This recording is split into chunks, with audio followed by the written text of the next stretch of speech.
সবাইকে স্বাগত জানাচ্ছি। আমি ফিরোজ তোহা। শুরুতেই সংবাদ শিরোনাম জানিয়ে দেব এই মুহূর্তে হাতে পাওয়া সর্বশেষ গুরুত্বপূর্ণ আপডেট বাংলা সংবাদ। শুরুতেই থাকছে দুবাই লোটাস কামাল এবং তার মেয়ের সাম্রাজ্য, 25,000 কোটি টাকা পাচার। দেশের অর্থনীতির 12টা বাজিয়ে দিয়ে নিজের আখের গুছিয়েছেন সাবেক আওয়ামী লীগ সরকারের অর্থমন্ত্রী আহমা মুস্তফা কামাল ওরফে লোটাস কামাল এবং তার মেয়ে নাফিজা কামাল। সূত্র বলছে, বাপ মেয়ে এবং তাদের পরিবারের সদস্যরা প্রায় 25,000 কোটি টাকা পাচার করে দুবাইয়ে বিশাল সাম্রাজ্য গড়েছেন। শেয়ার বাজার কারসাজিতে ব্যাপক আলোচিত বিতর্কিত ব্যবসায়ী থেকে মন্ত্রী বনে যাওয়া লোটাস কামাল এবং তার পরিবারের সদস্যদের দুবাই আবাসন খাত থেকে শুরু করে বিভিন্ন প্রতিষ্ঠানে নামে বেনামে বিপুল অর্থ সম্পদ রয়েছে। এবারে জানাবো ডিবি কার্যালয়ে শাহজাহান, চলছে জিজ্ঞাসাবাদ। আওয়ামী লীগের সভাপতিমণ্ডলীর সদস্য সাবেক মন্ত্রী শাহজাহান খানকে গ্রেপ্তার করেছে ঢাকা মহানগর গোয়েন্দা পুলিশ। গতকাল বৃহস্পতিবার দিবাগত রাতে রাজধানীর ধানমন্ডি থেকে তাকে গ্রেপ্তার করা হয়। শুক্রবার সকালে গ্রেপ্তারের বিষয়টি নিশ্চিত করেছেন ডিএমপির অতিরিক্ত পুলিশ কমিশনার রেজাউল করিম মল্লিক। জানাবো বাংলাদেশের পরিস্থিতি বিশ্লেষণ করে ভারতের সশস্ত্র বাহিনীকে প্রস্তুত থাকার আহ্বান। ভারতের সশস্ত্র বাহিনীর কমান্ডারদের বাংলাদেশের বর্তমান পরিস্থিতি বিশ্লেষণ করবার আহ্বান জানিয়েছেন দেশটির প্রতিরক্ষা মন্ত্রী রাজনাথ সিং। এছাড়া রাশিয়া, ইউক্রেন এবং ইসরায়েল হামাস যুদ্ধের দিকে নজর রাখা এবং অপ্রত্যাশিত কোনো কিছু মোকাবেলা করবার জন্য প্রস্তুত থাকারও আহ্বান জানিয়েছেন তিনি। এদিকে সাবেক ভূমিমন্ত্রীর ছেলে গ্রেপ্তার। বৈষম্য বিরোধী ছাত্র আন্দোলনের শিক্ষার্থীদের উপর হামলার ঘটনায় সাবেক ভূমিমন্ত্রী শামচুর রহমান শরীফ টিলুর ছেলে শিরহান শরীফ তমালকে গ্রেপ্তার করা হয়েছে। এবারে থাকছে শেয়ার মার্কেট লুটের কারিগর প্রফেসর মিজান এখনও অধরা। আওয়ামী দুঃশাসনের মাঝে শেয়ার বাজারে যে লুটপাট হয়েছে তার নেতৃত্ব দিয়েছেন সমবায় অধিদপ্তরের ডেপুটি রেজিস্ট্রার আবুল খায়ের হিরো। তার বেপরোয়া হয়ে ওঠার পেছনে মাস্টারমাইন্ড ছিলেন ঢাকা বিশ্ববিদ্যালয়ের মার্কেটিং বিভাগের অধ্যাপক ডক্টর মিজানুর রহমান। এবং সর্বশেষ জানাবো, ফ্লাইট থেকে নামিয়ে আনা হলো বিএনপি নেতাকে। বিদেশ যাওয়ার সময় চট্টগ্রাম শাহ আমানত আন্তর্জাতিক বিমানবন্দর থেকে এক বিএনপি নেতাকে আটকে দেওয়া হয়েছে। তার নাম মঞ্জুর রহমান চৌধুরী। তিনি বিএনপির চট্টগ্রাম মহানগরের কোতালি থানার সভাপতি। বৃহস্পতিবার বিকেলে ওই বিএনপি নেতাকে সৌদি আরবের বিমানগামী একটি ফ্লাইট থেকে নামিয়ে আনা হয়। এতক্ষণ শিরোনাম শুনছিলেন, এবার বিস্তারিত। প্রিয় দর্শক, আপনি যদি এই চ্যানেলে নতুন হয়ে থাকেন, ভিডিওটি দেখতে দেখতে চ্যানেলটি সাবস্ক্রাইব করে আমাদের সঙ্গেই থাকুন। আর এই ভিডিও সম্পর্কে আপনি আপনার মূল্যবান মতামতটি কমেন্ট বক্সে জানিয়ে দিন। আর হ্যাঁ প্রিয় দর্শক, জানিয়ে দিন ভিডিওটি কোথা থেকে দেখছেন। দুবাই লোটাস কামাল এবং তার মেয়ের সাম্রাজ্য, 25,000 কোটি টাকা পাচার। দেশের অর্থনীতির 12টা বাজে নিজের আখের গুছিয়েছেন আওয়ামী সরকারের সাবেক অর্থমন্ত্রী আহমা মুস্তফা কামাল ওরফে লোটাস কামাল ও তার মেয়ে নাফিজা কামাল। সূত্র বলছে, বাপ মেয়ে তাদের পরিবারের সদস্যরা প্রায় 25,000 কোটি টাকা পাচার করে দুবাইয়ে বিশাল সাম্রাজ্য গড়েছেন। শেয়ারবাজার কারসাজিতে ব্যাপক আলোচিত বিতর্কিত ব্যবসায়ী থেকে মন্ত্রী বনে যাওয়া লোটাস কামাল তার পরিবারের সদস্যদের দুবাই আবাসন খাত থেকে শুরু করে বিভিন্ন প্রতিষ্ঠানে নামে বেনামে বিপুল অর্থ সম্পদ রয়েছে। দুর্নীতি দমন কমিশন দুদক সূত্র বলছে, মালয়েশিয়ায় কর্মী পাঠানোর নামে সরকার নির্ধারিত অতিরিক্ত ফি বাবদ প্রায় 20,000 কোটি টাকা হাতিয়ে নিয়েছে এই লোটাস কামাল এবং তার পরিবারের নেতৃত্বাধীন চক্র। চক্রটি চাকুরির ভুয়া প্রতিশ্রুতি দিয়ে শ্রমিকদের কাছ থেকে বড় অঙ্কের অর্থ হাতিয়ে নেয়। এর আগে 2010 সালে শেয়ারবাজার কারসাজিতে প্রায় 5,000 কোটি টাকা বিদেশে পাচার করে লোটাস কামাল। এসব টাকা দুবাইয়ে পাচারের তথ্য পেয়ে তা যাচাই বাছাই শুরু করেছে দুদক উপপরিচালক নুরুল হুদার নেতৃত্বাধীন 3 সদস্যের অনুসন্ধান টিম। ইউরোপীয় ইউনিয়ন বা ইইউ ট্যাক্স অবজারভেটরি চলতি বছরের 16 মে প্রকাশিত তথ্যে বলেছে, 2022 সালে দুবাইয়ে আবাসন খাতে 532 বাংলাদেশের প্রপার্টির মালিকানায় অফ প্ল্যান অর্থাৎ উন্নয়ন বা নির্মাণ শেষের আগেই কিনে নেওয়া প্রপার্টির মালিকানা সহ হিসাব পাওয়া গেছে।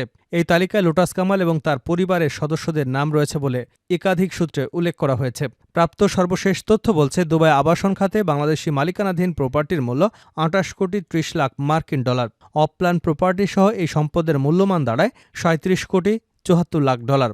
বাংলাদেশের অর্থনীতি সমিতির সাবেক সভাপতি অধ্যাপক ডক্টর মইনুল ইসলামের মতে, অর্থমন্ত্রী থাকাকালে লোটাস কামাল সরকারি সব সুযোগ সুবিধা ভোগ করে দেশের অর্থনীতিকে নিয়ে গেছে ধ্বংসযজ্ঞের দ্বারপ্রান্তে। দেশের আর্থিক খাতে চরম বিশৃঙ্খলার জন্য অর্থমন্ত্রী হিসেবে দায়িত্ব পালন করা আহমা মুস্তফা কামালই দায়ী। 2008 সাল থেকে দীর্ঘ 16 বছর কুমিল্লা 10, নাঙ্গলকোট সদর দক্ষিণ এবং লালমই উপজেলা আসনের এমপি ছিলেন এই লোটাস কামাল। শেখ হাসিনার সরকারের পতন আঁচ করতে পেরে গত 15 জুলাই লোটাস কামাল এবং নাফিজা কামাল লাকেজ ভর্তি টাকা নিয়ে দেশ ছেড়ে পালিয়ে গেছেন। বর্তমানে সরকার লোটাস কামাল, তার স্ত্রী কাশ্মীরা কামাল এবং মেয়ে নাফিজা কামালের ব্যাংক অ্যাকাউন্ট জব্দ করে। তাদের মালিকানাধীন ব্যবসা প্রতিষ্ঠানের ব্যাংক হিসেবে লেনদেন স্থগিত করে বাংলাদেশ ব্যাংকের আর্থিক গোয়েন্দা সংস্থা বাংলাদেশ ফিনান্সিয়াল ইন্টেলিজেন্স ইউনিট বা BFIU। লোটাস কামালের সংসদীয় এলাকার বাসিন্দাদের অভিযোগ, আওয়ামী শাসন আমলে বিগত 15 বছর লোটাস কামাল সিন্ডিকেটের হাতে জিম্মি ছিলেন সর্বস্তরের মানুষ। টাকার অঙ্ক যিনি বেশি দিতে পারতেন তিনি হতেন ইউনিয়ন পরিষদের চেয়ারম্যান বা মেম্বার। টাকার বিনিময়ে জুটত দলীয় পদ, ফলে প্রতিটি দপ্তর চলত কামালের ইশারায়। এডিবি, টিআর, কাবিখা বরাদ্দ দিতেন নিজের পছন্দের লোকদের। এসব বরাদ্দের কাছ থেকে 30 ভাগ টাকা কেটে নিতেন। এভাবে দুর্নীতি আর অনিয়মের মাধ্যমে পাওয়া শত শত কোটি টাকার সিন্ডিকেটের মাধ্যমে দুবাইয়ে পৌঁছে যেত লোটাস কামাল এবং তার পরিবারের সদস্যদের কাছে। আর সেই অর্থ বিগত 15 বছরে দুবাই বিশাল বিত্ত বৈভব গড়ে তুলেছেন তিনি।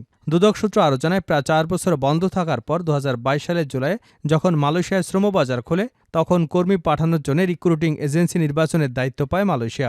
তাদের কাছে 1520টি রিক্রুটিং এজেন্সির তালিকা পাঠিয়েছিল প্রবাসী কল্যাণ এবং বৈদেশিক কর্মসংস্থান মন্ত্রণালয়, কিন্তু মাত্র 25টি এজেন্সির মান নির্বাচন করা হয়। এজেন্সি বাছাইয়ের ক্ষেত্রে নীতিমালা ছিল না। দেখা গেছে সাবেক অর্থমন্ত্রী মুস্তফা কামাল এবং তার পরিবারের সাবেক 3 এমপির পাশাপাশি আওয়ামী লীগ নেতা, সিটি কর্পোরেশনের কাউন্সিলর এবং এ খাতের নতুন অনেক প্রতিষ্ঠান বিপুল সংখ্যক কর্মী পাঠিয়েছে। মুস্তফা কামালের স্ত্রী কাশ্মীরি কামালের অরবিটালস এন্টারপ্রাইজ 7152 জন, মেয়ে নাফিজা কামালের মালিকানাধীন অরবিটালস ইন্টারন্যাশনাল 2709 জন কর্মী পাঠিয়েছে। মালয়েশিয়ায় শ্রমিক পাঠাতে সরকার নির্ধারিত প্রস্তাবিত ব্যয় ৭৯,০০০ টাকা। সিন্ডিকেটটি নিয়েছে কর্মী প্রতি 5,44,০০০ টাকা। ডিবি কার্যালয়ে শাহজাহান খান, চলছে জিজ্ঞাসাবাদ। আওয়ামী লীগের সভাপতিমণ্ডলীর সদস্য ও সাবেক মন্ত্রী শাহজাহান খানকে গ্রেপ্তার করেছে ঢাকা মহানগর গোয়েন্দা পুলিশ। গতকাল বৃহস্পতিবার দিবাগত রাতে রাজধানীর ধানমন্ডি থেকে তাকে গ্রেপ্তার করা হয়। আজ শুক্রবার সকালে গ্রেপ্তারের বিষয়টি নিশ্চিত করেছেন ডিএমপির অতিরিক্ত পুলিশ কমিশনার রেজাউল করিম মল্লিক। তিনি বলেন, আওয়ামী লীগের সভাপতিমণ্ডলীর সদস্য ও সাবেক মন্ত্রী শাহজাহান খানকে বৃহস্পতিবার রাতে রাজধানীর ধানমন্ডির এলাকা থেকে গ্রেপ্তার করা হয়েছে। তিনি বর্তমানে ডিবি কার্যালয়ে রয়েছেন। তার বিরুদ্ধে একাধিক মামলা রয়েছে। ডিবি সূত্র জানায়, গ্রেপ্তারের পর মধ্যরাতে সাবেক মন্ত্রীকে ডিবি কার্যালয়ে নিয়ে আসা হয়। পরে তাকে সেখানে বিভিন্ন অভিযোগের বিষয়ে জিজ্ঞাসাবাদ করছে ডিবির কর্মকর্তারা। বাংলাদেশের পরিস্থিতি বিশ্লেষণ করে ভারতের সশস্ত্র বাহিনীকে প্রস্তুত থাকার আহ্বান। ভারতের সশস্ত্র বাহিনীর কমান্ডারদের বাংলাদেশের বর্তমান পরিস্থিতি বিশ্লেষণ করার আহ্বান জানিয়েছে দেশটির প্রতিরক্ষা মন্ত্রী রাজনাথ সিং। এছাড়া রাশিয়া, ইউক্রেন এবং ইসরায়েলে হামাস যুদ্ধের দিকে নজর রাখা, অপ্রত্যাশিত যে কোনো কিছু মোকাবেলার জন্য প্রস্তুত থাকারও আহ্বান জানিয়েছেন তিনি। ভারতীয় সংবাদ মাধ্যম টেলিগ্রাফ আজ শুক্রবার এক প্রতিবেদনে এসব তথ্য জানিয়েছে। গতকাল বৃহস্পতিবার লখনৌতে জয়েন্ট কমান্ডার্স কনফারেন্সে দেওয়া ভাষণে রাজনাথ সিং বলেন, বাংলাদেশ, চীন সহ অন্য প্রতিবেশী দেশগুলোর পরিস্থিতি বিশ্লেষণ করুন। সেই সঙ্গে ভবিষ্যতে ভারত কী ধরনের সমস্যায় পড়তে পারে তার একটা ধারণা নিয়ে অপ্রত্যাশিত যে কোনো কিছু মোকাবেলায় প্রস্তুত থাকুন। ভাষণে যৌথ সামরিক দৃষ্টিভঙ্গি বিকশিত করার তাৎপর্য তুলে ধরে উস্কানি মোকাবেলায় সমন্বিত ও দ্রুত কার্যকর প্রতিক্রিয়া দেখানোর উপর জোর দেন ভারতীয় প্রতিরক্ষামন্ত্রী। সেই সঙ্গে ভবিষ্যতে যুদ্ধসহ ভারত যেসব চ্যালেঞ্জের মুখোমুখি হতে পারে তার জন্যও প্রস্তুতি নিয়ে রাখতে বলেন তিনি। রাজনাথ সিং বলেন, বৈশ্বিক অস্থিরতা সত্ত্বেও ভারত এক বিরল শান্তি উপভোগ করছে এবং দেশ শান্তিপূর্ণভাবেই এগিয়ে যাচ্ছে। তবে ভারত চীন সীমান্ত এবং প্রতিবেশী দেশগুলোতে যা হচ্ছে তাই অঞ্চলের শান্তি স্থিতিশীলতাকে হুমকির মুখে ফেলছে। তাই ক্রমবর্ধমান চ্যালেঞ্জগুলো সম্পর্কে অবশ্যই সতর্ক থাকতে হবে। তিনি আরও বলেন, আমাদের বর্তমান পরিস্থিতির উপর গুরুত্ব দিতে হবে। এই মুহূর্তে আমাদের চারপাশে যা যা ঘটছে সেগুলোর উপর কড়া নজর রাখতে হবে। পাশাপাশি দেশের জাতীয় নিরাপত্তা আরও শক্তিশালী করতে হবে। অস্ত্রসহ সাবেক ভূমিমন্ত্রীর ছেলে গ্রেপ্তার। বৈষম্য বিরোধী ছাত্র আন্দোলনের শিক্ষার্থীদের উপর হামলার ঘটনায় সাবেক ভূমিমন্ত্রী শামসুর রহমান শরীফ টিলুর ছেলে শিরহান শরীফ তমালকে গ্রেপ্তার করেছে পুলিশ। বৃহস্পতিবার দিবাগত রাতে পাবনার ঈশ্বরদী এলাকা থেকে তাকে গ্রেপ্তার করে। র্যাব সদর দপ্তরের লিগ্যাল অ্যান্ড মিডিয়া উইংয়ের সিনিয়র সহকারী পরিচালক আনোমা ইমরান খান বিষয়টি নিশ্চিত করেছেন। এই সময় তার কাছ থেকে একটি বিদেশি পিস্তল, একটি ম্যাগজিন, 1 রাউন্ড গুলি, 10 পিস ইয়াবা, একটি প্রাইভেট কার জব্দ করা হয়। জানা গেছে, গত 5ই আগস্ট শেখ হাসিনার সরকারের পতনের পর থেকে পলাতক ছিলেন শিরহান শরীফ। এ সময় তার নামে মামলা হয়। শিরহান শরীফের বিরুদ্ধে বিভিন্ন অপরাধমূলক কর্মকাণ্ডের অভিযোগ রয়েছে। এর মধ্যে ব্যবসা প্রতিষ্ঠান এবং মুক্তিযোদ্ধার বাড়িতে হামলা, ভাঙচুর, সাংবাদিকদের উপর হামলার অভিযোগ অন্যতম। শেয়ার মার্কেট লুটের কারিগর প্রফেসর মিজান এখনও অধরা। আওয়ামী দুঃশাসনের মাঝে শেয়ার বাজারে যে লুটপাট হয়েছে তার নেতৃত্ব দিয়েছেন সমবায় অধিদপ্তরের ডেপুটি রেজিস্ট্রার আবুল খায়ের হিরো। তার বেপরোয়া হয়ে ওঠার পেছনের মাস্টারমাইন্ড ছিলেন ঢাকা বিশ্ববিদ্যালয়ের মার্কেটিং বিভাগের অধ্যাপক ডক্টর মিজানুর রহমান। হিরোর নাম গণমাধ্যমে এলেও তার উত্থানের পেছনের ভূমিকা রেখেছেন সাধারণ বিনিয়োগকারীদের অর্থ লোপাটের পেছন থেকে কলকাঠি নাড়ানো অধ্যাপক মিজান। তিনি বিশ্ববিদ্যালয় সহকর্মীদের মাঝে ক্ষমতার পট পরিবর্তনের ভুল পাল্টানোর জন্য সুপরিচিত। শেয়ার ব্যবসার নামে 1 বছরের মধ্যেই ঢাকার বনানীতে প্রায় 3 কোটি টাকায় বিলাসবহুল ফ্ল্যাট কিনেছেন অধ্যাপক মিজান। শেয়ার মার্কেটে অনৈতিক প্রভাব বিস্তার করে কয়েকশো কোটি টাকার মালিক বনে গেছেন হিরো এবং তার উপদেষ্টা প্রফেসর মিজান। জানা গেছে, ঢাকা বিশ্ববিদ্যালয় ফাইন্যান্স বিভাগে দুর্নীতিবাজ হিসেবে পরিচিত অধ্যাপক শিবলি রুবায়েত পুঁজিবাজার নিয়ন্ত্রক সংস্থা বাংলাদেশ সিকিউরিটিজ অ্যান্ড এক্সচেঞ্জ কমিশনে 2 মেয়াদে চেয়ারম্যান থাকা অবস্থায় বাজারে যে ক্ষত সৃষ্টি হয়েছে তার পেছনে রয়েছে হিরো এবং মিজানের যৌথ প্রয়াস। নাম প্রকাশে অনিচ্ছুক একজন বিনিয়োগকারী বলেন, শিক্ষকতার আড়ালে পুঁজিবাজারে অঘোষিত নিয়ন্ত্রণ স্থাপন করেছেন প্রফেসর মিজান। হিরোর সাথে সংঘ করে মার্কেট থেকে টাকা তুলে নিতে প্রফেসর মিজানের প্রতি আশীর্বাদ ছিল অধ্যাপক শিবলির, যিনি শেয়ার কারসাজির অন্যতম হোতা আবুল খায়ের হিরোর কাছ থেকে বিপুল অঙ্কের টাকা নিয়েছেন। জানা গেছে, 2020 সালের মে মাসে বিএসইসির চেয়ারম্যান পদে নিয়োগ পাওয়ার পরই অধ্যাপক শিবলি ঋণখেলাপি হয়েছেন। অর্থঋণ আদালতের মামলায় 2007 সাল থেকে টানা প্রায় 16 বছর গ্রেপ্তারি পরোয়ানা মাথায় নিয়ে ঘুরছেন তিনি।